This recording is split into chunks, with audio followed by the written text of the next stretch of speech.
सबसे पहले मेरा आप सभी को प्यार भरा प्रणाम। मैं मधु जोशी स्वागत करती हूँ आपका अपने YouTube चैनल मधु गढ़वाली 121 पे। तो दोस्तों, आज की वीडियो में मैं आपको बैसाख मास के शुक्ल पक्ष की मोहिनी एकादशी व्रत कथा सुनाऊंगी। आप भी मेरे साथ बैसाख मास शुक्ल पक्ष की मोहिनी एकादशी व्रत कथा का श्रवण कीजिए। कथा ध्यान पूर्वक और पूरी जरूर सुनिएगा। मोहिनी एकादशी व्रत कथा। धर्मराज युधिष्ठिर बोले कि हे श्री कृष्ण जी, बैसाख मास की शुक्ल पक्ष की एकादशी का नाम क्या है तथा उसकी क्या विधि है, यह सब विस्तार पूर्वक कहिए। भगवान श्री कृष्ण बोले, हे धर्मनंदन, मैं आपसे एक पुरातन कथा कहता हूँ जिसको महर्षि वशिष्ठ जी ने श्री रामचंद्र जी से कहा था। श्री रामचंद्र जी बोले, हे गुरुदेव, आप मुझे कोई ऐसा व्रत कहिए जिससे समस्त पाप और दुख नष्ट हो जाए। मैंने जनक नंदिनी श्री सीता जी के वियोग में बहुत दुख भोगे हैं, अतः आप कोई व्रत बताइए। महर्षि वशिष्ठ जी बोले, हे राम, आपने बहुत सुंदर प्रश्न किया है। आपकी बुद्धि अत्यंत शुद्ध और पवित्र है। आपके नाम के स्मरण मात्र से ही मनुष्य पवित्र हो जाता है, इसलिए आपका यह प्रश्न लोकहित में अवश्य आएगा। बैसाख मास के शुक्ल पक्ष में जो एकादशी होती है उसका नाम मोहिनी एकादशी है। इस एकादशी का व्रत करने से मनुष्य के समस्त पाप तथा दुख कट जाते हैं। इसके व्रत के प्रभाव से मनुष्य मोह जाल से छूट जाता है। अतः हे राम, इस एकादशी का व्रत दुखी मनुष्यों को अवश्य ही करना चाहिए। मोहिनी एकादशी के व्रत में मनुष्य के समस्त पाप नष्ट हो जाते हैं। अब आप इसकी कथा को ध्यान पूर्वक सुनिए। सरस्वती नदी के किनारे एक भद्रावती नाम की नगरी बसी हुई है। उस नगरी में सोमवंशीय धृतमान नाम का एक राजा राज्य करता है। उसकी नगरी में एक धन धान्य से पूर्ण पुण्यवान वैश्य रहता है। उसका नाम धनपाल था। वह अत्यंत धर्मात्मा तथा विष्णु भक्त था। उसने नगर में अनेकों भोजनालय, प्याऊ, कुएं, तालाब, धर्मशाला आदि बनवाए। उसने सड़कों के किनारे आम, जामुन, नीम आदि के वृक्ष लगवाए।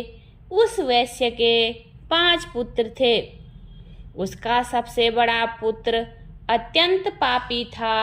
वह वेश्याओं और गुंडों की संगति करता था। वह अपना समय जुआ खेलने में व्यतीत करता था। वह दूसरों की स्त्रियों के साथ भोग विलास करता था। वह बड़ा नीच था। देवता पितृ आदि को नहीं मानता था। वह अपने पिता के धन को बुरे व्यसनों में खर्च किया करता था। वह मद्यपान तथा मांस का भक्षण किया करता था। इस पर उसके पिता, भाइयों तथा कुटुंबियों ने उसे घर से निकाल दिया और उसकी निंदा करने लगे। घर से निकलने के बाद वह अपने आभूषणों तथा वस्त्रों को बेचकर रहने लगा। धन नष्ट हो जाने पर वेश्याओं ने तथा गुंडों ने भी उसका साथ छोड़ दिया था। अब वह भूख और प्यास से दुखी रहने लगा। अब उसने चोरी करने का विचार किया। रात्रि में चोरी करने लगा। एक दिन वह पकड़ा गया, परंतु सिपाहियों ने वैश्य का पुत्र जानकर उसे छोड़ दिया। वह दूसरी बार फिर पकड़ा गया और राजा ने उसे कारागार में बंद कर दिया। कारागार में राजा ने उसको बहुत दुख दिए और उसको नगर छोड़ने को कहा।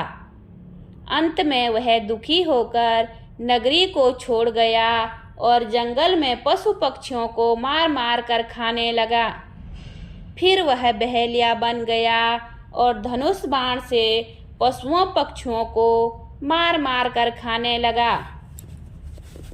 एक दिन वह पापी भूख और प्यास से व्याकुल खाने की खोज में निकल पड़ा और कौटिन्य ऋषि के आश्रम पर आ पहुंचा। इस समय बैसाख का महीना था। कौटिन्य ऋषि गंगा स्नान करने आए थे। उनके भीगे वस्त्रों के छींटे मात्र से इस पापी को कुछ सुबुद्धि प्राप्त हुई। वह पापी मुनि के पास जाकर हाथ जोड़कर कहने लगा, हे मुनि, मैंने अपने जीवन में बहुत पाप किए हैं। आप उन पापों से छूटने का कोई साधारण और बिना धन का उपाय बतलाइए। तब ऋषि बोले, तू ध्यान देकर सुन। तू बैसाख मास के शुक्ल पक्ष की एकादशी का व्रत कर। इस एकादशी का नाम मोहिनी एकादशी है। इसके करने से तेरे समस्त पाप नष्ट हो जाएंगे। मुनि के वचनों को सुनकर वह बहुत प्रसन्न हुआ और मुनि की बतलाई हुई विधि के अनुसार उसने मोहिनी एकादशी का व्रत किया। हे राम जी, उस व्रत के प्रभाव से उसके समस्त पाप नष्ट हो गए और अंत में वह गरुड़ पर चढ़कर विष्णुलोक को गया। इस व्रत से मोह आदि नष्ट हो जाते हैं। संसार में इस व्रत से अन्य कोई श्रेष्ठ व्रत नहीं है।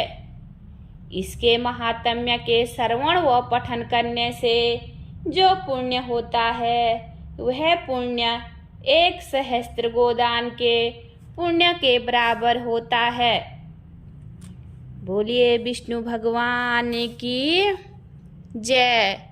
उम्मीद करती हूँ आपको वीडियो पसंद आई होगी। वीडियो पसंद आए तो वीडियो पे लाइक कीजिए, कमेंट कीजिए, अपने दोस्तों के साथ शेयर कीजिए। चैनल पे नए हो तो सब्सक्राइब ज़रूर कीजिए। मैं मधु जोशी मिलती हूँ आपको अगली वीडियो में। तब तक के लिए बाय बाय। धन्यवाद।